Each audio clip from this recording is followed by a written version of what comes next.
For me, working in and around the SDGs is actually part of my wider vision of what I want to do with my life, which is to leave a legacy, a positive legacy of change on the world. The Sustainable Development Goals are a series of goals which are voted upon by all the member nations of the United Nations. They provide 17 very clear goals, from zero poverty, no poverty, to gender equality, and achieving even one of those goals would be dramatic, because achieving a goal like zero poverty is an enormous achievement.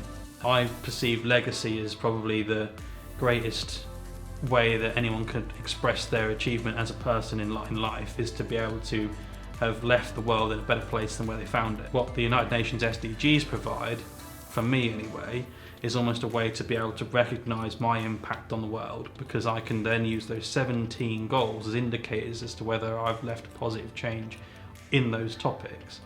And businesses should care purely on the basis that it's profitable. If you think about, I'm not here to build my business to sell it in 3 or 5 years, but I'm here to build a business that's going to be around in 20, 50, 100 years time. You know, I'm going to build the next Walmart, for example. Then that changes the paradigm, because now your business is not built on boom and bust, it's built on founding principles. This is not about, okay, no printing and no plastic cups. That's not going to change the world. We know that, and that's why I think England's very motivated by that.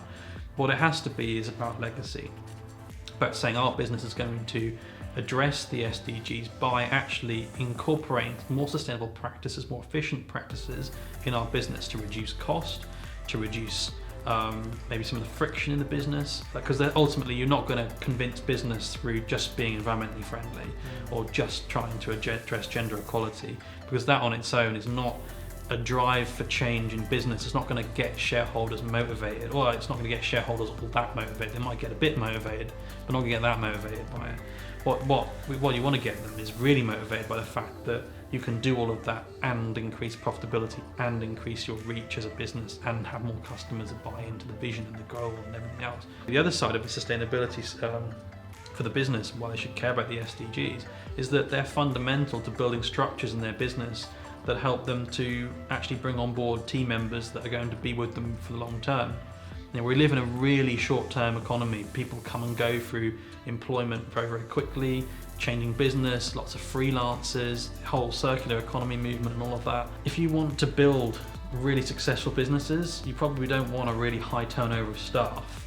So, you know, building in these SDGs to begin with helps to attach to the things that are fundamental principles to what those people believe in throughout their lifetime. We can't just rely on big business. You know, we have to look at every business, every NGO, every government, every individual, every leader has to look at the global goals and help to address them in some way.